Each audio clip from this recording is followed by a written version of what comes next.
Praise the Lord. मैं परमेश्वर की स्तुति करता हूँ, उसके नाम को धन्य और पवित्र कहता हूँ। उसने हम सबको ये अवसर दिया कि हम सब इस छत के नीचे बैठें और महान सामर्थी परमेश्वर जिसने मनुष्य को बनाया है, जीवन का श्वास दिया है, उसके वचनों पर मनन करें, चिंतन करें, उसके निकट आए। यही तो हमारा लक्ष्य है, यही तो कारण है। क्योंकि मैं मूलतः आगरा शहर से रहने वाला हूं और आगरा एक बात के लिए फेमस है, वहां पर लोग दूर दूर से ताजमहल देखने के लिए आते हैं। कई बार लोग जो ताजमहल देखने आते हैं उन्हें नहीं पता होता कि शुक्रवार के दिन ताजमहल बंद होता है। वो दूर से ताजमहल को देखने के लिए आते हैं, लंबी यात्रा करके आते हैं, और जब उन्हें पता चलता है कि आज ताजमहल बंद है तो निराश हो जाते हैं। ये बिल्कुल ऐसा ही कि आज आप इतनी दूर से यात्रा करके आए हैं, मैं आपके बीच में आया हूं। एक लक्ष्य है, भक्ति का एक लक्ष्य है। हम सब जो यहां पर परमेश्वर की आराधना कर रहे हैं, गीत गा रहे हैं, उसकी महिमा कर रहे हैं, उसके नाम को धन्य और पवित्र कह रहे हैं, इसका एक लक्ष्य है कि हम उसका दर्शन करें। क्योंकि जब तक मनुष्य परमेश्वर का दर्शन ना कर ले तो वह अधूरा है। और इसलिए भारतीय ऋषियों ने यह प्रार्थना की। हजारों साल की तपस्या के बाद, हजारों साल की भक्ति के बाद प्रार्थना की, नैति नैति के न अपि जानम। अभी भी उस परमेश्वर का दर्शन नहीं हुआ।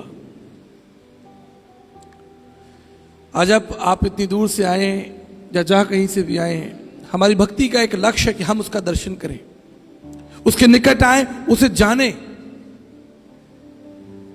ये हमें आनंदित करेगा, हमें संपूर्ण करेगा।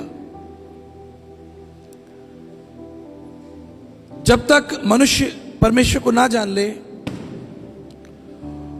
उसके जीवन का कोई अर्थ नहीं है, कोई मूल्य नहीं है। इसलिए भारतीय ऋषियों ने कहा, धर्म अर्थ काम मोक्ष। मनुष्य के लिए जो सबसे बड़ी सफलता वो ये कि अंततः वो उस मोक्ष को, उस सनातन परमेश्वर को जिसने संसार को बनाया, उसे जान ले, उसे पहचान ले और उसका मोक्ष हो जाता है। यही वैदिक ऋषियों की प्रार्थना थी। अस्तो मां सद्गमे तमसो मां ज्योतिर्गमय मृत्यु मां अमृतगमय। हे परमेश्वर, हमें असत्य से निकालकर सत्य की तरफ ले चलिए। तमस माने अंधकार, तमसो मां ज्योतिर्गमय। तमस का मतलब है अंधकार, अंधकार से प्रकाश की ओर, ज्योति की ओर ले चले। और मृत्यु मां अमृतगमय, मृत्यु से शाश्वत जीवन की तरफ ले चले। यही तो हमारे भारत की प्रार्थना रही है। यही तो दाऊद की प्रार्थना रही। उसने कहा, हे प्रभु, अपने उद्धार का आनंद मुझ पर प्रकट कर। आज आपका लक्ष्य क्या है? विशेष रूप से जितने जवान में बैठे हैं, मैं आपसे पूछना चाहता हूं, आपके जीवन का लक्ष्य क्या है?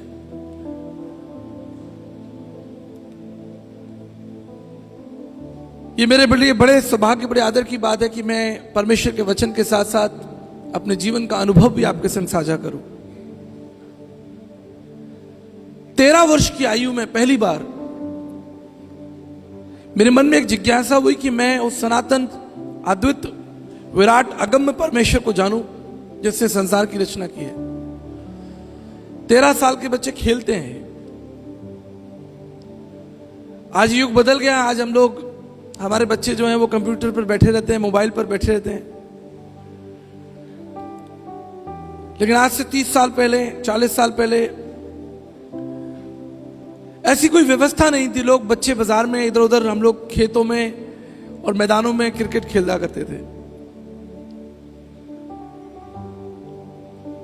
13 साल की उम्र में पहली बार मेरे जीवन में एक जिज्ञासा हुई कि जीवन का अर्थ क्या है, जीवन का मतलब क्या है। हम कहां से आए और एक दिन कहां चले जाएंगे। एक दिन जो कुछ दिख रहा है वो नहीं होगा, शायद हम भी नहीं होंगे। हमारे पड़ोस में एक बुजुर्ग रहा करते थे। वो कभी कभी शाम के समय में बच्चों को टॉफियां बांटा करते थे। एक दिन पता चला उनकी मृत्यु हो गई। मन में बड़ी व्याकुलता हुई कि अब हमें टॉफी कौन देगा। वो अंकल कहां चले गए, अब उनकी आवाज कभी नहीं सुनाई देगी। मन में हजारों सवाल कूदने लगे। मृत्यु क्या है, जीवन क्या है, मनुष्य कहां चला जाता है। बहुत से गंभीर सवालों ने मुझे 13 वर्ष की आयु में घेर लिया और जिज्ञासा हुई कि शास्त्रों का अवलोकन किया जाए, शास्त्रों का अध्ययन किया जाए, बिना किसी भेदभाव के, बिना किसी जाति धर्म को देखे। मैंने पवित्र शास्त्र बाइबल के साथ साथ अन्य धर्म ग्रंथों को भी पढ़ा।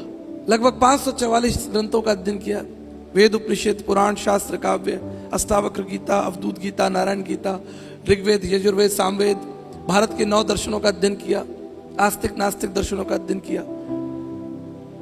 इस सफर बड़ा लंबा था और कोई विशेष सहायक भी नहीं था। कोई विशेष सहायक भी, उस समय इंटरनेट भी नहीं हुआ करते थे और इतने सारे प्रचारक भी नहीं हुआ करते थे। आज तो गली गली में हम लोगों को देखते हैं। लेकिन एक जिज्ञासा थी और सच्ची जिज्ञासा थी। मैं बड़ी ईमानदारी से इस बात का दावा करता हूं कि बड़ी सच्ची जिज्ञासा थी कि मैं परमात्मा को जानना चाहता हूं। इससे कोई फर्क नहीं पड़ता कि मेरा जन्म किस समाज में, किस जाति में हुआ है, मेरे माँ बाप क्या मानते हैं, मेरे पूर्वज क्या मानते आए हैं। बस एक जिज्ञासा थी कि उस परमेश्वर को जानना है।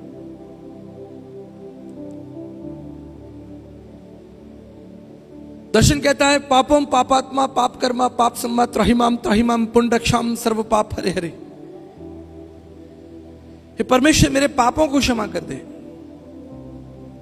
मेरे अधर्म को क्षमा कर दे। और बात भी सच्ची है, जो व्यक्ति अंधकार में बैठा है, मान लीजिए कोई व्यक्ति अंधकार में बैठा, उसे क्या पता कि संसार कितना व्यापक है, कितना बड़ा है। उसे तो आगे बढ़कर देखना पड़ेगा ना। अगर आप अपनी आंखें बंद कर लें, अगर आप अपनी आंखें बंद कर लें तो जो चीज सामने है वो भी नहीं दिखाई देगी आपको, पर वो चीज है। तो यही भारतीय दार्शनिकों की प्रार्थना थी कि हे प्रभु, हमारी आत्मिक आंखों को खोल दीजिए ताकि हमें उस परमेश्वर का दर्शन हो जाए। इसलिए इस कार्यक्रम को हम भक्ति दर्शन कहते हैं। भाई, भक्ति उसकी करें जिसका दर्शन हो। जो है ही नहीं वो कैसे प्रकट होगा। अब हमारे नाना जी भी बहुत अच्छे थे, हमारे दादाजी भी बहुत अच्छे थे, चले गए संसार से। तो जीवित कौन है? तो ना केवल भारत लेकिन विश्व के दार्शनिकों पर अरस्तु, प्लेटो से लेकर और तमाम जितने दार्शनिक हुए सब पढ़ डाले। विज्ञान में रुचि थी, इसलिए कंप्यूटर साइंस के साथ साथ स्पेस साइंस का भी बड़ी रुचि थी। Astronomy, astrophysics, cosmology. अब पता तो चले कि सूर्य चंद्रमा कितने बड़े हैं, उनकी नाप तोल क्या है। ये विश्व, ये जो जगत है, ये कितना व्यापक है। भाई, अगर आप किसी को जानना चाहते हैं तो दिल से जाने, उसके विषय में मनन चिंतन करें तो आप वहां पहुंच जाएंगे। अब हमारे आगरा में लोग अमेरिका से ताजमहल देखने आते हैं। एक तरफ की टिकट 75,000 रुपए आने की, 75,000 जाने की, और रहना खाना अलग। 3 लाख रुपए का खर्चा करके वो ताजमहल देखते। जिज्ञासा है तभी तो आते हैं इतनी दूर तक। जिज्ञासा ना हो तो क्यों आएंगे?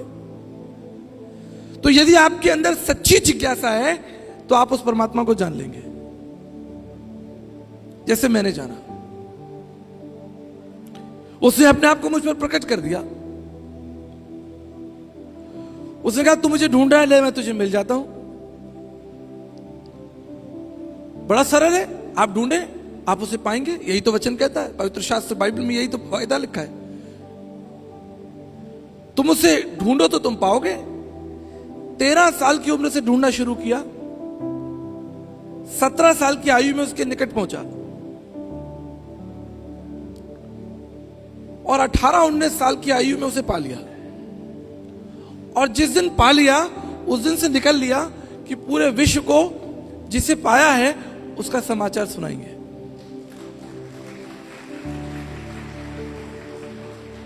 पूरी दुनिया घूम ली, Europe, America, Canada, Japan, Korea, पूरी दुनिया घूम ली, New Zealand, England, Scotland. As a tourist नहीं कि भाई हम घूमने जा रहे हैं, देखने जा रहे हैं। दुनिया को यह बताने के लिए कि ईश्वर कौन है।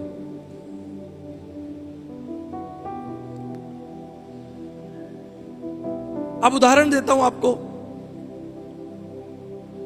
देखिए, अगर मैं पहले ही आपको गहराई में ले जाऊं तो आप जा नहीं पाएंगे। यीशु मसीह ने कहा कि गहरे में जाल डाल, और मैं सीधा सीधा गहरा वचन खोल दूं तो आप डर जाएंगे। तो पहले रेत में तो चलिए, तभी तो समुद्र आएगा। आप सड़क से उतरकर पहले रेत पे तो चलिए, तब तो समुद्र तक पहुंचेंगे। तो जी, ताजमहल की जो ऊंचाई है वो 73 फीट है।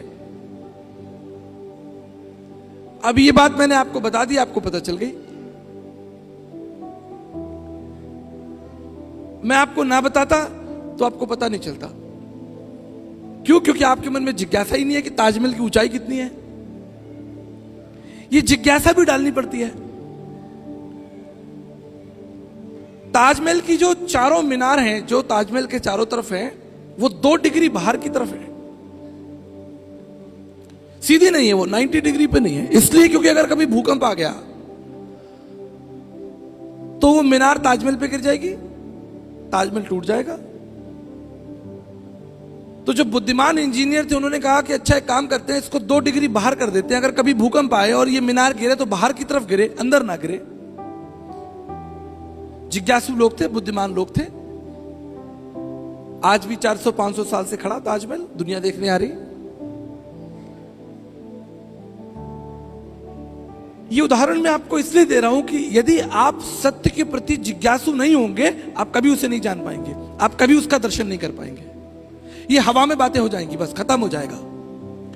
लेकिन यदि आपके अंदर उस परम आत्मा को, सृष्टिकर्ता परमेश्वर को, जिसे स्वामी विवेकानंद जी ने कहा है कि वो अज्ञात और अगोचर है, आंखों से नहीं दिखता, अदृष्टा है। स्वामी विवेकानंद साहित्य सर्वस्वम वॉल्यूम 3, वॉल्यूम 5, वॉल्यूम 7, वॉल्यूम 9 में पढ़ लीजिएगा जाकर। अज्ञात अगोचर परमेश्वर जिसे आप आंखों से नहीं देख सकते, उसे देखने का केवल एकमात्र तरीका है, वो है प्रभु यीशु मसीह। कोई तरीका हो ही नहीं सकता।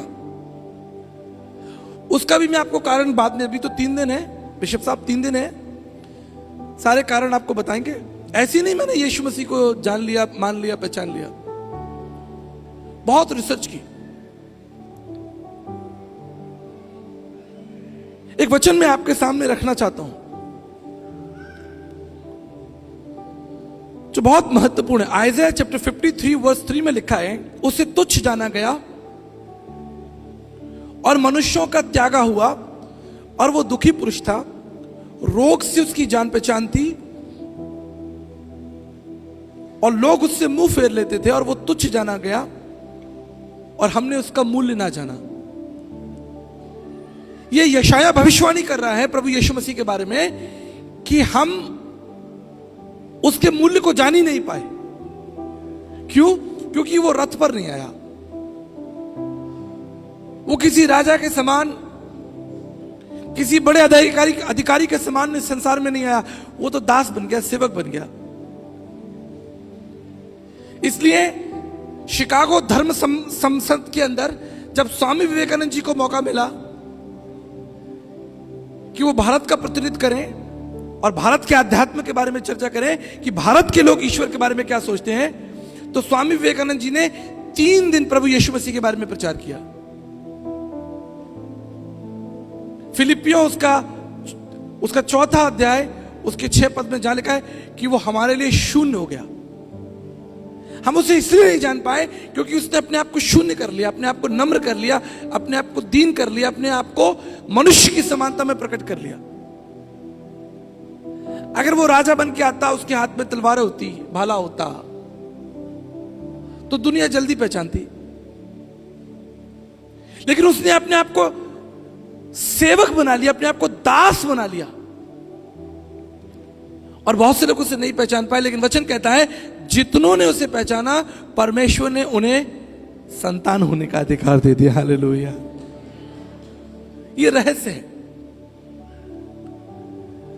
मैं आपसे एक सवाल पूछता हूं, अगर आपके पास एक पेन है, पेन यहां पर लगा हुआ, बहुत सारे लोगों के पेन है, और वो खो जाए तो आप क्या करेंगे? आप कहेंगे जी 10 रुपए का पेन है, 20 रुपए का पेन है, 50 रुपए का पेन है, खो गया, ठीक है, थोड़ा इधर उधर ढूंढेंगे, ढूंढते रहेंगे, नहीं मिलेगा तो क्या करेंगे? बाजार जाके दूसरा ले आएंगे। लेकिन अगर आपसे कहा जाए कि वो पेन सोने का है, गोल्ड का है, तो आप भी ढूंढेंगे, आपकी पत्नी भी ढूंढेगी, बच्चे भी ढूंढेंगे मिलके। क्यों? क्योंकि सोने का है, आपको उसकी कीमत पता है। प्लास्टिक का होता 10 रुपए का तो आप कहते कोई फर्क नहीं पड़ता, दूसरा खरीद लेंगे। लेकिन चूंकि वो सोने का है, आप भी ढूंढेंगे, परिवार मिलकर ढूंढेगा, क्योंकि आपको उसका मूल्य पता है। आज मनुष्य के सामने सबसे बड़ी जो चुनौती है वो यही है कि उनको पता ही नहीं कि परमात्मा इस संसार में मनुष्य बनकर आया, वो उसका मूल्य नहीं समझ पाए। इसलिए नील आर्मस्ट्रांग, जो पहला व्यक्ति चांद पर गया, जब वो चांद से लौटकर आया, तो जैसे आप सब लोग सभा में आए, ऐसी एक बड़ी सभा थी। नील आर्मस्ट्रांग आए साहब, लोगों ने कहा जी आप संसार के पहले व्यक्ति हैं जो चांद पर चले, आपका चांद पर चलने का अनुभव कैसा रहा? तो नील आर्मस्ट्रांग ने कहा कि इसमें कोई बड़ी बात नहीं कि मनुष्य चांद पर गया, इसमें क्या बड़ी बात है? मनुष्य चांद पर गया ये कोई बड़ी बात नहीं, बड़ी बात यह है कि जिसने चांद को बनाया था वो पृथ्वी पर चला था। पहले यीशु मसीह की बात होगी। उसने कहा कि पहले हम यीशु मसीह के बारे में बात करेंगे। भाई हम तो चांद पर चल के आए हैं, उसने तो चांद को बनाया है। तो प्रभु यीशु मसीह कोई साधारण व्यक्तित्व नहीं थे। आप ये मत सोचे कि वो बस एक चरनी में पैदा हुए और एक गांव में रहे। उस समय ना कोई व्यवस्थाएं थी, ना सड़क थी, ना गाड़ियां थी, और बस बात खत्म हो गई। बात खत्म नहीं हुई जी, बात बढ़ गई। उस बैतलहम के छोटे से गांव से जो संदेश गया वो पूरे विश्व में पहुंच गया, पूरे विश्व में पहुंच गया। प्रभु यीशु मसीह कभी भारत नहीं आए, लाखों करोड़ों लोग भारत में उसकी जय जयकार करते हैं। कभी उड़ीसा नहीं आए, झारखंड नहीं गए, छत्तीसगढ़ नहीं गए, उसकी जय जयकार हो रही पूरी दुनिया में। क्यों? क्योंकि उसका जो व्यक्तित्व है वो बहुत निराला है। उसे हमारे लिए दुख उठाया। मैं आपको एक बात बताना चाहता हूं, यह बात अलग है कि प्रभु यीशु मसीह ने अपनी सेवा के दौरान में बड़े बड़े चमत्कार किए, और ऐसे चमत्कार किए जिसे कोई मनुष्य कर ही नहीं सकता। उसने अंधों को आंखें दे दी, उसने मृतकों को जीवन दे दिया,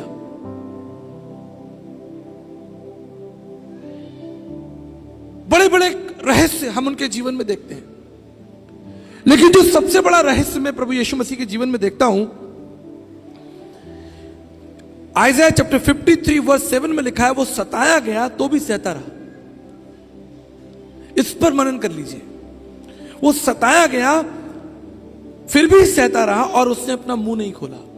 आज जितने जवान यहां बैठे, मैं आपको बताना चाहता हूं, यदि आप उस मसीह का दर्शन करना चाहते हैं, पहले आपको उसकी दुख, उसकी पीड़ा, उसके अपमान और जो कठिन जीवन प्रभु यीशु मसीह ने जिया है आपके और मेरे लिए, वो ताड़ना जो उसने हमारे लिए सही है, जो क्रूस की भयानक मृत्यु सही है, उस पर चर्चा करनी चाहिए।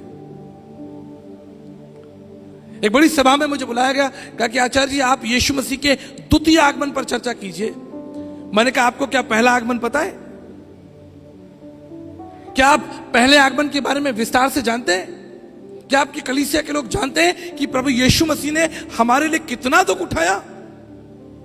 यह आसान नहीं था। जिसने अदन की वाटिका में आदम और हव्वा की नग्नता को ढका, इतिहास उठाकर देखिए, उसके कपड़े खोल दिए गए, उसे नंगा करके मारा गया।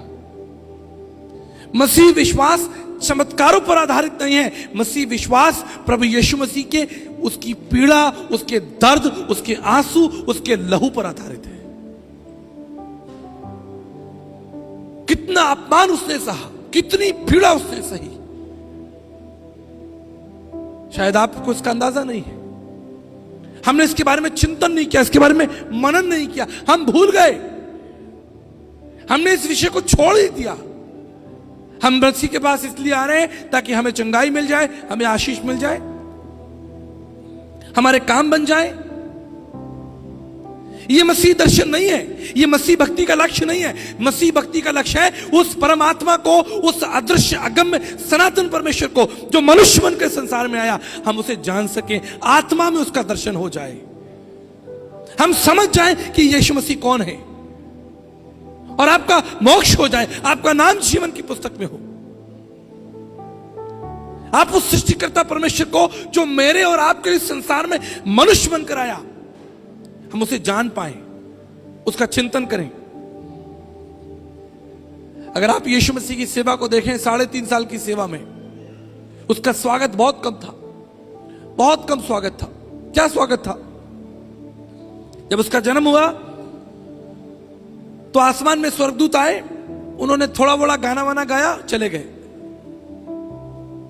आधा पौन घंटा जैसे अभी आप लोगों ने गाना वाना गाया, अभी आप सब अपने घर चले जाओगे या थोड़ी आप रात भर गाते रहोगे?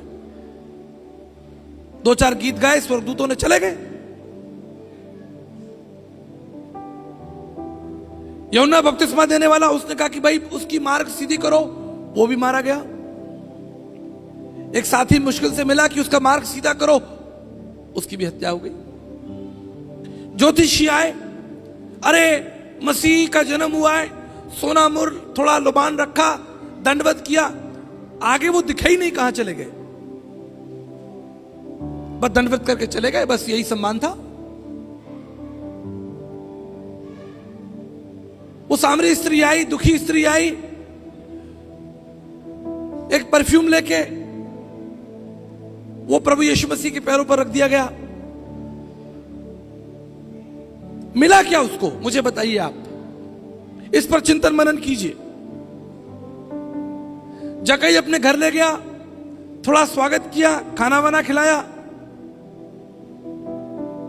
लेकिन इसके विपरीत आप उसके जीवन में उन बातों पर मनन कीजिए जहां उस पर ताड़ना पड़ी और उसका अपमान हुआ। स्वागत बहुत कम था प्रभु यीशु मसीह का, बहुत कम। कई बार हम लोग प्रभावित हो जाते हैं। मैं आपको बताता हूं, एक बार मैं बंबई सभा में गया तो एयरपोर्ट पर लोग लेने मुझे आए, सामान मामान उठा लिया, बड़े प्यार से होटल में लेकर गए, खाना वाना खिलाया। शाम के समय में बड़ी सभा थी, 25-30 हजार लोग बैठे, सभा चल रही है। दूसरे दिन मुझे जाना था, तो जब मैंने देखा कि मुझे जब लेने आए तो 40 लोग थे, बड़ा तैयार वैयार होकर आए लोग, बैज वैज लगाकर, बुके वगैरह लेकर 40 लोग एयरपोर्ट पे लेने आए। और जब मैं वापस जा रहा था तो एक व्यक्ति छोड़ने आया। मैंने कहा भाई वो 39 लोग कहां चले गए? कैसे? वो अपने अपने घर चले गए। अच्छा जी। और बैग मैंने उठाया तो बैग का वो जो हैंडल होता है वो टूट गया। मैं कहा भाई ये तो बुरे फंस गए हम, अब आप उसे घसीट रहे हैं, अब वो 39 लोग नहीं है, सेवा करने वाले लोग, खाना खिलाने वाले लोग। तो मैं जीवन का रहस्य समझ गया कि जो कुछ आपको दिख रहा है, जो प्रशंसा हो रही है, वो थोड़ी देर के लिए है। आगे तो जो पीड़ा है, जो दुख है, जो संकट है, वो आपको अकेले ही झेलना है। यही तो जीवन है। इसलिए मैं सभाओं में माला वाला भी नहीं लेता। स्वागत का मुझे पता चल गया कि जीवन का रहस्य यही है, कोई मतलब नहीं है। ये सच्चाई है ये, और यही मसीह के साथ हुआ। थोड़ा बहुत उसका स्वागत हुआ, उसे खाना खिलाया गया, एक परफ्यूम की बोतल दे दी गई, इत्र की। हमारे यूपी में बनता है, कन्नौज में। इत्र आपको चाहिए तो बताइएगा। सारे इत्र कन्नौज में बनते हैं, उत्तर प्रदेश में, लखनऊ के पास। और क्या मिला? वो सोना मुरलोबान, उसका भी पता नहीं चला आगे क्या हुआ उसका। अंत में जो से मिला वो मिला क्रूस, अपमान। यही जीवन है। और यीशु मसीह को पता था, इसलिए उसने कहा कि संसार तुम्हें क्लेश देगा, संसार तुम्हारा अपमान करेगा। आप जानते हैं प्रभु यीशु मसीह संसार में क्यों आए? महिमा और आदर लेने नहीं आए। अगर आप आइज़ाया चैप्टर 6 पढ़ेंगे, वहां लिखा है स्वर्गदूत उसकी आराधना करते, उसकी महिमा करते, उसकी जय जयकार करते हैं। आपकी आराधना और महिमा की उसे आवश्यकता नहीं थी। लाखों करोड़ों सराफीम स्वर्गदूत उसकी जय जयकार कर रहे हैं, स्वर्ग में उसकी वंदना हो रही है। लेकिन वो संसार में उतर आया। वो जानता था कि आपको उसकी आवश्यकता है। लोगों ने आपको छोड़ दिया है, संसार ने आपको त्याग दिया है, समाज ने आपको छोड़ दिया, आप अकेले हैं। That's the mystery. The God become man and dwell among us. परमेश्वर हमारे बीच मनुष्य बनकर रहा। जानते किसके लिए? आपके लिए। क्योंकि वो जानता है कि आपको उसकी आवश्यकता है। वो आपके लिए संसार में आया। उसने आपको अकेला नहीं छोड़ा। आपको याद होगा जब यीशु मसीह स्वर्ग जा रहे थे, चेले रोने लगे, बोले प्रभु आप जा रहे हैं? यीशु ने कहा चिंता मत करो, मैं तुम्हें अकेला नहीं छोड़ूंगा, मैं तुम्हें अनाथ नहीं छोड़ूंगा, मैं जाता हूं लेकिन तुम्हारे लिए एक सहायक दूंगा। उससे पवित्र आत्मा संसार में भेज दिया। आज वो परमेश्वर जानता है कि आपको उसकी आवश्यकता है। जब आप मृत्यु से गुजर रहे हैं, जब आप अपमान से गुजर रहे हैं, जब आप बीमारियों से और कष्ट से निकल रहे हैं, जब आप पीड़ाओं से निकल रहे हैं, उसे मालूम है जो दुख और जो पीड़ाएं आप झेलते हैं अपने शरीर में, अपनी आत्मा में, वही पीड़ा और वही दुख आपके परमेश्वर ने झेला है। ऐसा नहीं है कि हमारा महायाजक, हमारा प्रभु हमारी पीड़ा को नहीं जानता, इसलिए मैं प्रभु से प्यार करता हूं। That is the valid reason कि जो दुख और जो पीड़ाएं हम सहते हैं, वही दुख और वही पीड़ाएं हमारे प्रभु ने हमारे और आपके लिए सही हैं।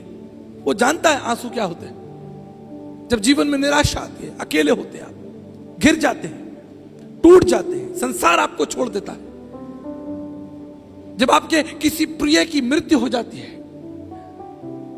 आज ही सुबह जब मैं एयरपोर्ट पर लैंड किया, मैंने अपना फोन ऑन किया।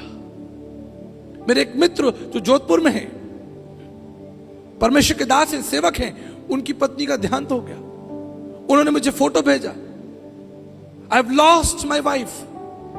हम में से कितने लोग यहां बैठे हैं, हम में से कितने लोग यहां बैठे हैं जिन्होंने अपने प्रियों को खोया है, अपनों को खोया, अपने दोस्तों को खोया है, अपने माता पिता को खोया है।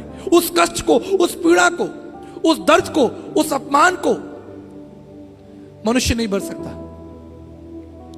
मनुष्य थोड़ी देर के लिए आपको शांति देगा, बस मैं आपके साथ हूं, लेकिन आपको छोड़कर चला जाएगा। आप युद्ध के मैदान में अकेले रहेंगे। जब आप अंधकार से निकल रहे हैं, मानसिक और शारीरिक चुनौतियों से निकल रहे हैं, जब आप असफलताओं से निकल रहे हैं, कौन आपका साथी होगा? यीशु मसीह। उससे कहा है ये सब परिश्रम करने वालों और बोझ से दबे और थके हुए लोगों मेरे पास आओ। आप जानते हैं यीशु मसीह संसार में क्यों आया? एक नए धर्म की स्थापना करने के लिए नहीं आया, एक नए धर्म की स्थापना करने के लिए नहीं आया। यीशु मसीह संसार में इसलिए आया कि जो लोग आंसू बहा रहे हैं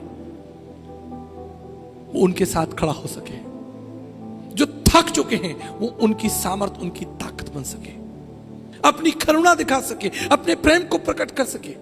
that is the reason Christ came into this world. इसलिए पौलुस कहता है कुलुस्सियों उसका 2 अध्याय और उसके 2 पद में लिखा है, परमेश्वर पिता का भेद अर्थात मसीह को पहचान लीजिए, यही आपकी भक्ति है। आप परमेश्वर के भेद को, उस सनातन भेद को जो हजारों पीढ़ियों से गुप्त रहा, लेकिन अंत में उसने हम पर प्रकट कर दिया। आप जानते हैं हम वो पीढ़ी हैं, हम वो समाज हैं जो परमेश्वर को जानता है। हम वो पीढ़ी है जो परमेश्वर का नाम जानती है। हम वो लोग हैं जिसने परमेश्वर की महानता को, उसकी आश्चर्य कर्मों को देखा है। इसलिए आप बुलाए गए हैं। इस सभा का निमंत्रण क्या है? यह कोई मनोरंजन की सभा नहीं है। इस सभा का एक लक्ष्य है, इसके पीछे कारण है कि आप उस परमेश्वर को जाने जिसने आपके लिए और मेरे लिए दुख उठाया। आप जानते हैं यीशु मसीह को मारा गया। ये वही यीशु मसीह है जिसके आगे स्वर्गदूत नतमस्तक हैं। ये वही यीशु मसीह है जिसके आगे स्वर्गदूत जय जयकार करते हैं। दुष्ट आत्माएं भाग जाती हैं, बीमारियां चंगी हो जाती हैं, प्रकृति अपना रुख बदल देती है। उसके लिए कितना आसान था कि उसने आंधी तूफान को डांटा और आंधी और तूफान थम गए। उसके लिए कितना आसान था। वो चाहता उस दुख में, उस पीड़ा में अपने लिए भी सहायता ढूंढ सकता था। चेलों ने कहा था कि अपने लिए फौज बुला लो, अपने लिए स्वर्गदूत बुला लो, लेकिन आप जानते हैं यीशु मसीह ने कहा मुझे इस मार्ग से निकलना होगा, मुझे ये कड़वा घूंट पीना होगा। उसने प्रार्थना की, प्रभु यदि हो सके तो ये प्याला टल जाए, अगर ना भी टले तो प्रभु आपकी इच्छा पूरी हो। आज हम में से कितने लोग हैं जब हमारे जीवन में कष्ट आता है, निराशाएं आती हैं, हम टूट जाते हैं, हम बिखर जाते हैं, हम घबराते हैं, हमारा विश्वास हिल जाता है। मेरे एक मित्र थे, इसलिए क्योंकि वो मसीह के भक्त थे, उनकी नौकरी चली गई। उनके बॉस ने उनको निकाल दिया, कहा तुम मसीह के मानने वाले हो, हम तुम्हें नौकरी पर नहीं रखेंगे। पीछे परिवार है, बच्चे हैं, क्या करेंगे, व्यवस्था नहीं है। बड़े व्याकुल हृदय से वो घर आए। उन्होंने मुझे फोन किया कि आचार्य जी प्रार्थना कीजिए, today I have lost my job because of Jesus. आज मैंने यीशु मसीह के नाम के कारण अपनी जॉब को खो दिया। हम क्या कर सकते थे? हमने घुटने टिकाए और प्रार्थना की। हमने कहा प्रभु आप ही मार्ग निकालेंगे। आप जानते हैं परमेश्वर ने दया की। उस समय वो जॉब जब उनकी गई थी, उस जॉब में उनको 23,000 रुपए मिलते थे, 23,000। लेकिन जब उन्होंने आंसुओं के साथ प्रार्थना की, घुटने टिकाए, परमेश्वर ने उन्हें जॉनसन एंड जॉनसन कंपनी में 60,000 रुपए की नौकरी पर पुनः स्थापना करके दिया। मैं आपको बताना चाहता हूं, आज भी वो परमेश्वर आपके लिए कार्य कर रहा है। आज भी वो परमेश्वर आपके आंसुओं को पोंछने के लिए तैयार है। लेकिन उसका दर्शन कीजिए, उसके पास आइए, उसे जानिए। पिछले दिनों मैं लखनऊ में एक बड़ी सभा में प्रचार कर रहा था। एक जवान लड़का स्टेज पर आ गया, बोला आचार्य जी मेरे लिए प्रार्थना कर दीजिए। क्या प्रार्थना है? कहता है 3 प्रार्थनाएं हैं। कहता है पहली प्रार्थना कि मेरी सरकारी नौकरी नहीं है, मुझे एक सरकारी नौकरी के लिए प्रार्थना कर दीजिए। दूसरी प्रार्थना है कि मेरे पास एक मोटरसाइकिल नहीं है, मेरे पास एक मोटरसाइकिल हो जाए, प्रार्थना कर दीजिए। और तीसरी प्रार्थना थोड़ी गंभीर है, कहता है कि मेरी कोई गर्लफ्रेंड नहीं है, मेरे लिए प्रार्थना कर दीजिए कि मुझे कोई गर्लफ्रेंड मिल जाए। हम क्यों बुलाए गए? संसारिक अभिलाषाओं के लिए नहीं बुलाए गए। हम इसलिए बुलाए गए हैं ताकि हम उस परमेश्वर का दर्शन करें और अनंत जीवन को प्राप्त करें। हमारा नाम जीवन की पुस्तक में हो। आज लोगों की प्रार्थना क्या है? मैं लोगों की प्रार्थनाओं पर दृष्टि करता हूं। हमारे पास घर नहीं है, हमारे पास गाड़ियां नहीं है, हम बीमार हैं, हमारी चंगाई के लिए। कितने लोग आप में से आकर कहते हैं या कहना चाहिए कि प्रार्थना कीजिए, मैं परमेश्वर के पुत्र यीशु मसीह को जानना चाहता हूं। कितने जमाने हैं यहां पर लोग मेरे पास में आते कहते, आचार्य जी प्रार्थना कीजिए, मैंने सिविल सर्विसेज के लिए तैयारी की है, मैं एयरफोर्स की तैयारी कर रहा हूं, मैंने अपना वीजा इंग्लैंड के लिए लगाया है, मैं उस व्यापार में हाथ डाल रहा हूं, मैं ये कर रहा हूं। एक भी जवान नहीं आता, एक भी जवान नहीं आता ये कहते हुए कि आप प्रार्थना कीजिए कि मैं उस घायल यीशु मसीह को जानना चाहता हूं जो मेरे लिए क्रूस पर मारा गया था। आज की सभा में हम इस पर चिंतन करेंगे, मनन करेंगे। बाइबल बताती है गत्समनी के बाग में यीशु मसीह एक आत्मिक संघर्ष में थे, एक घबराहट थी, एक चिंता थी। मृत्यु सामने है, मृत्यु सामने है। वचन बताता है वो मांस में, शरीर में है, परमेश्वर मनुष्य बन गया है, उसे घबराहट हो रही है, एक चिंता हो रही है, अगले पल मुझे मृत्यु को सहना पड़ेगा। मृत्यु बहुत भयानक है, मैं आपको बताना चाहता हूं। मैं अपने संदेश में कई बार इसका उदाहरण दे चुका हूं। मैं दिल्ली से सिंगापुर की यात्रा कर रहा था, मेरा जहाज हेवी टर्बुलेंस में फंस गया। लगता था कि आज ये जहाज गिरेगा, हम सब मर जाएंगे। लंबी कहानी है, संक्षेप में बताना चाहता हूं। मृत्यु को बड़ी निकटता से देखा, सारे लोग रो रहे हैं।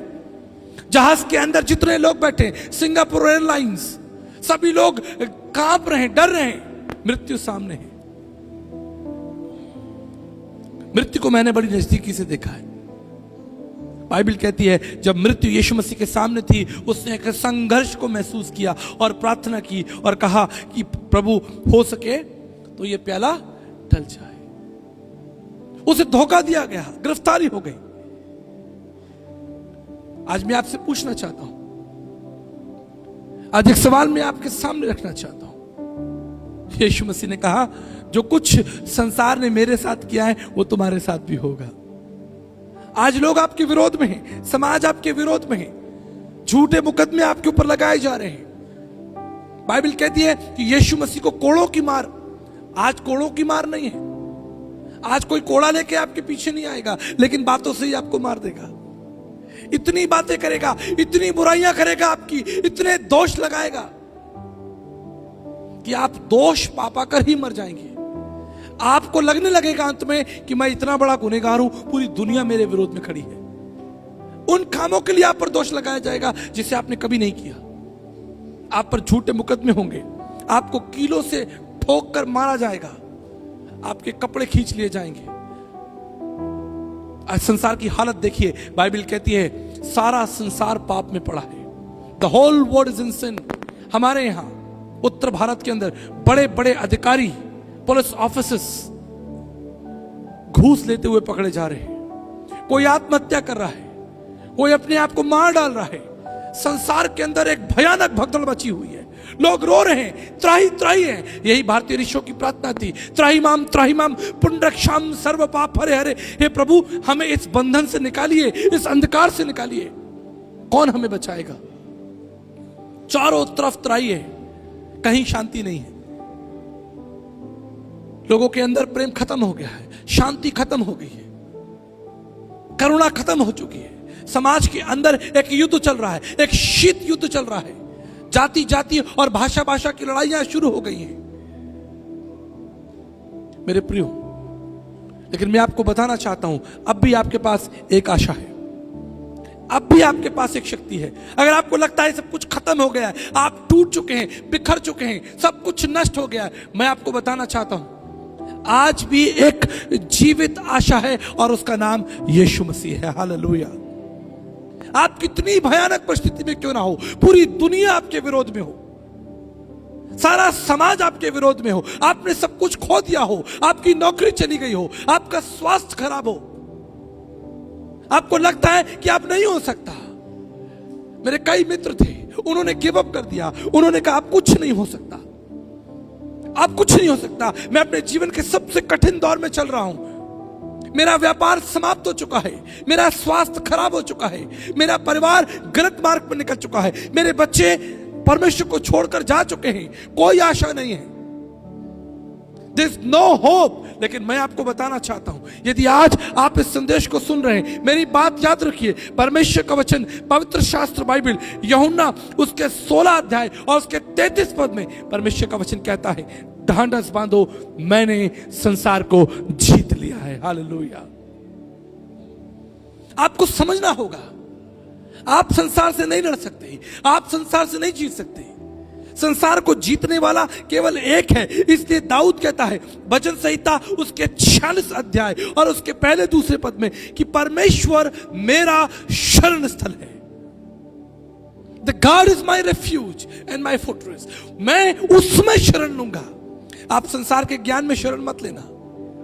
मैं आपको बताना चाहता हूं, संसार की सामर्थ्य के अंदर शरण मत लेना। लोग, आप सोचते हैं लोग मुझे जानते हैं। मैं आपको बताना चाहता हूं, मैं दुनिया के बड़े बड़े सामर्थ्य लोगों के संग बैठकर खाना खाया है, लेकिन वो चले गए संसार से। आज वो संसार में नहीं है। They're not even in this world. तुम मनुष्यों पर और मनुष्यों की प्रधानताओं पर, उनके सामर्थ्य और धन पर विश्वास मत रखना। तुम शरण लेना यहोवा परमेश्वर की, वो तुम्हारे लिए सीधा मार्ग निकाल देगा। यदि आपको लगता है आप कमजोर हो, आप संकट में हो, भजन संहिता उसका 59 वर्स 9 में लिखा है, संकट के समय में यहोवा तुम्हारा बल और तुम्हारी शक्ति होगा। मैं आपको बताना चाहता हूं, यदि आप नीति वचन उसके 3 अध्याय 5 और 6 वचन को याद रखें, यह वचन मुझे बहुत प्रिय है। पूरी बाइबल के अंदर सबसे प्रिय वचन है नीति वचन उसका 3 अध्याय और उसके 5 और 6 पद को। और मैं आपको कारण बताना चाहता हूं। यह लिखा है, तू संपूर्ण हृदय से यहोवा पर भरोसा रखना और अपनी समझ का सहारा ना लेना। यह वचन मुझे क्यों प्रिय है, मैं आपको बताऊंगा। मैं जब छोटा था, मेरी आयु लगभग 8 या 9 साल होगी।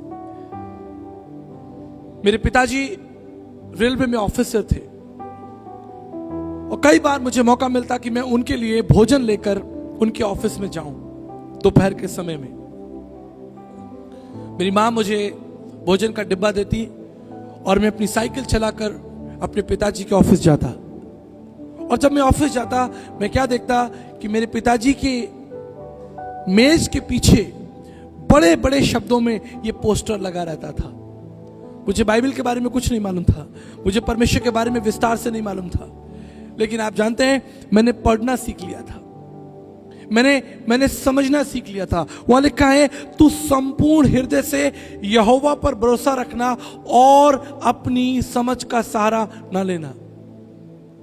एक समय आया कि मेरे लिए वो वचन गीत बन गया। मैं उसे गुनगुनाता रहता, साइकिल पर चलकर अपने घर वापस जा रहा हूं और मेरे मन में वो वचन चल रहा है, तू संपूर्ण हृदय से यहोवा। मुझे मतलब नहीं मालूम, भरोसा कैसे रखना नहीं मालूम, भरोसा क्या होता नहीं मालूम, परमेश्वर कौन है नहीं मालूम, बस इतना है, सीख लिया है। लेकिन जीवन में एक समय आया जब मैं इसके अर्थ को समझने लगा, इसका अर्थ मुझसे बात करने लगा। और आज जब मैं आपके सामने खड़ा हूं, मेरे जीवन में जब भी कठिन परिस्थिति आती है, जब भी निराशा आती है, जब भी चुनौती आती है, मैं हाथ उठाकर और घुटने टिकाकर यहोवा से कहता हूं, प्रभु मैं तुझ पर भरोसा रखता हूं। और आप जानते क्या होता है, वो मेरे लिए बड़े बड़े मार्ग निकाल देता है, बड़े बड़े मार्ग निकाल देता है, बड़े बड़े छुटकारे हो जाते हैं। यदि आप उसके नाम पर भरोसा रखें, जिसने आपके लिए मृत्यु को चखा है, आपके लिए अपमान को चखा है, आपके लिए दर्द और पीड़ा को चखा है। यह आसान नहीं था। जिंदा इंसान को कीलों से टांगकर क्रूस पर जड़कर मार दिया जाए, उसे जिसे 39 कोड़े पड़े हो और पिछली रात उसे बहुत मारा गया हो, शायद उसके सर से रक्त बहता होगा। कुछ दार्शनिक कहते हैं कि जब यीशु मसीह क्रूस पर था, when he was on the cross, उसके हाथ कीलों से जड़े हुए थे और उसके सर से खून टपक रहा था और वो खून बहते बहते उसकी आंखों में इकट्ठा हो जाता था। एक गाढ़ा खून उसकी आंखों में इकट्ठा है, सर से बह रहा है और वो पोंछ भी नहीं सकता, अपने रक्त को पोंछ नहीं सकता। उसी गंभीर हालत में वो अपनी मां को देखता है और अपने शिष्य से कहता है, ये तेरी मां है। तब भी उसने अपने प्रिय लोगों को नहीं छोड़ा, जिनसे वो प्रेम करता था उसे नहीं छोड़ा, तब भी जब वो घायल है। मेरे प्रियो, आपको याद दिलाना चाहता हूं, विश्वास कीजिए, जब वो घायल था उसने अपने प्रियो को नहीं छोड़ा। आज जब वो सिंहासन पर बैठा है, वो आपको कैसे छोड़ देगा? आज सामर्थ के संग सिंहासन पर बैठा है, आपके लिए उपाय करने को लो। उस समय जब वो घायल था, उसने अपनी मां के लिए उपाय निकाला, अपने शिष्यों के लिए उपाय निकाला। और आज जब वो सिंहासन पर बैठा है, वो आपके लिए उपाय निकालने को तैयार है। लेकिन आप उसे जानिए, उसके निकट आइए। ये केवल चमत्कार तक, आशीषों तक और ये केवल भविष्यवाणियों तक सीमित नहीं रहना चाहिए। ये केवल चिन्ह चमत्कारों तक सीमित नहीं रहना चाहिए। ये आगे जाना चाहिए, और बेहतर आप उस यीशु मसीह को जान पाए। मेरे प्रियो, मैं कुछ बातें बताकर आज समापन करूंगा, क्योंकि कल और परसों हमारे पास अधिक समय है, और मैं विश्वास करता हूं शायद दिन के समय में भी अगर परमेश्वर चाहेंगे तो हम बैठेंगे और बातचीत करेंगे। पर आज मैं समय का आदर करते हुए तेजी से चलना चाहता हूं।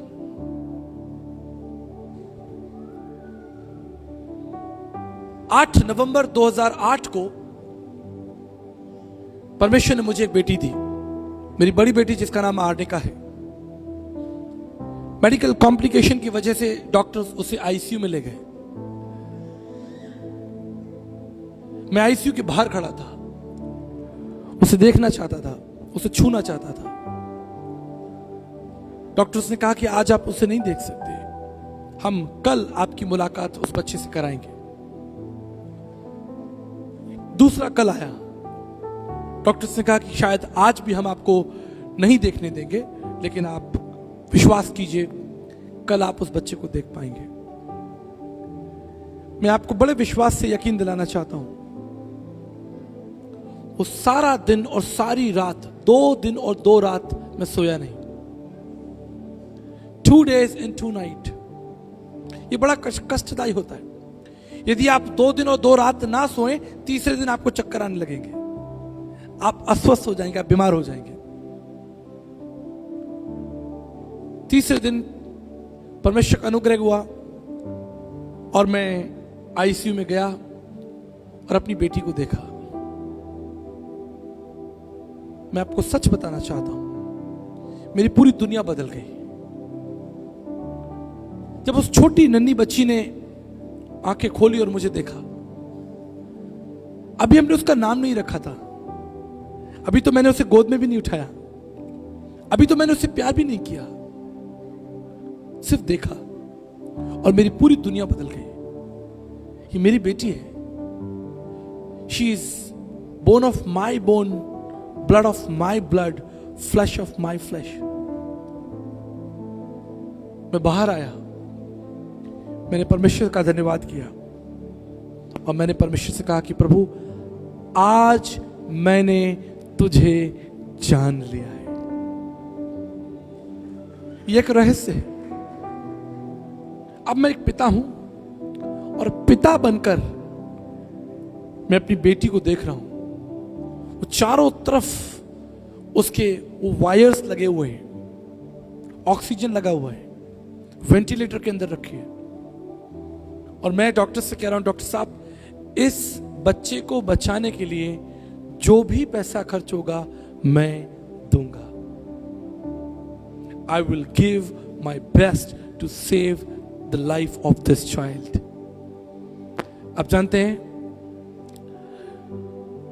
परमेश्वर ने दया की, आज वो बच्ची 16 साल की हो चुकी है, मेरे साथ यात्राएं करती है, प्रभु के बारे में सीख रही है। लेकिन जो महत्वपूर्ण बात मैं आपको बताना चाहता हूं, उस पर ध्यान दीजिएगा। वो चारों तरफ उस तार से, जो वेंटिलेशन की तार होती है, जो वेंटिलेटर पर लगती है, उसकी ऑक्सीजन्स, इंजेक्शंस, लेकिन मैंने उसे छोड़ा नहीं, मैंने उसे त्यागा नहीं। मैं आपको बताना चाहता हूं, इस संसार को बनाने के लिए परमेश्वर का कुछ खर्च नहीं हुआ, लेकिन संसार को बचाने के लिए उसने अपना सब कुछ हमारे लिए दे दिया। Let me repeat it in English. To create this world, it cost nothing. इस संसार को बनाने के लिए कोई खर्चा नहीं हुआ, लेकिन इस संसार को बनाने के लिए, बचाने के लिए, to save this world, he lost everything. And that is the gospel. That is the important thing which we have to know this evening. कितने जवान हैं यहां पर? हाथ उठाइए, जवान लोग हाथ उठाइए, प्लीज रेज योर हैंड। मैं विशेष आपके लिए प्रार्थना करना चाहता हूं, अपने स्थानों पर खड़े हो जाइए। When I was 13-year-old, जब मैं 13 साल का था, मेरे मन में एक जिज्ञासा थी, एक ही जिज्ञासा थी कि मैं परमेश्वर को देखना चाहता हूं। आज आपकी जिज्ञासा क्या है? मैं जवानों से पूछना चाहता हूं, जितने भी जवान यहां खड़े हैं, आपकी जिज्ञासा क्या है? आप सोचते हैं कि शायद मैं एक अच्छी नौकरी पालूं, मैं एक अच्छा जीवन साथी पालूं, एक अच्छा घर बना लूं, गाड़ियां हो, देश विदेश की यात्रा कर लूं। लेकिन बाइबल एक बात कहती है, यदि तू सारे संसार को प्राप्त कर ले और अंत में तेरी आत्मा की हानि हो तो तुझे क्या फायदा, क्या लाभ होगा? एक जवान यीशु मसीह के पास में आया। Listen it very carefully, very important. एक जवान यीशु मसीह के पास में आया और उसने यीशु मसीह से कहा कि अनंत जीवन का अधिकारी होने के लिए मैं क्या करूं? यीशु मसीह ने कहा मेरे पीछे हो ले। लेकिन वो जवान डर गया, क्योंकि उसके पास बहुत से पैसे थे और वो उन पैसों को खोना नहीं चाहता था। आज आपके सामने बहुत सी ऐसी चुनौतियां होंगी। मेरा कैरियर है, मेरा फ्यूचर है। आपको लगता होगा ठीक है, मैं चर्च जाऊंगा, प्रार्थना कर लूंगा, ये काफी होगा, पर ये काफी नहीं होगा। बाइबल कहती है दाऊद जब छोटा बच्चा था, जब वो छोटा बच्चा, एक बालक था, वो भेड़ बकरियां चराता था। आप जानते हैं, जब वो बच्चा ही था उसने यहोवा के लिए गीत लिख दिए। जब वो बच्चा ही है, छोटा बच्चा ही है, उसने यहोवा की स्तुति लिखनी शुरू कर दी। समय आया, परमेश्वर ने उस पर दृष्टि की, बोला यही बच्चा है जिसने भजन संहिता लिखी है, यही छोटा बच्चा है। जब ये बालक था मेरी स्तुति करता था, मैं इसे सिंहासन पर बैठाऊंगा।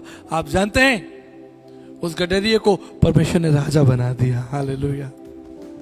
क्योंकि वो डरा नहीं। आप जानते हैं दाऊद ने जितनी भी लड़ाइयां लड़ी, वो सारी लड़ाइयां जीत ली, क्योंकि परमेश्वर उसके साथ था। आज हमारे देश में बहुत से जवान हैं, बहुत से भाई बहन हैं जो मसीह के आसपास हैं, लेकिन मसीह के साथ नहीं है। सभाओं में आते हैं, लेकिन उनका संबंध मसीह के साथ मजबूत नहीं है। उन्हें पता नहीं कि परमेश्वर ने गिदोन को कैसे इस्तेमाल किया। उन्हें नहीं मालूम कि परमेश्वर ने एजरा नबी से क्या कहा। उन्हें नहीं मालूम कि परमेश्वर ने दानियल से क्या कहा और कैसे उन्हें सामर्थ्य के संग इस्तेमाल किया। आज जवान पीढ़ी को मैं यही संदेश देना चाहता हूं, उस घायल यीशु मसीह को जानो जो आपके लिए मारा गया। उस घायल यीशु मसीह को जानो जो इसने आपके और मेरे लिए दुख उठाया। मेरी एक बात याद रखिएगा, जो कौम अपना इतिहास जानती है वो अपना भविष्य तय कर लेती है। यदि आपको इतिहास नहीं मालूम, if you don't know the history, what Jesus is gone, he suffered his pain, आप अपना भविष्य कभी तय नहीं कर पाएंगे। आज प्रार्थना करते हैं कि आप उस यीशु मसीह के दर्द को, उसके अपमान को और उसकी पीड़ा को जान सकें।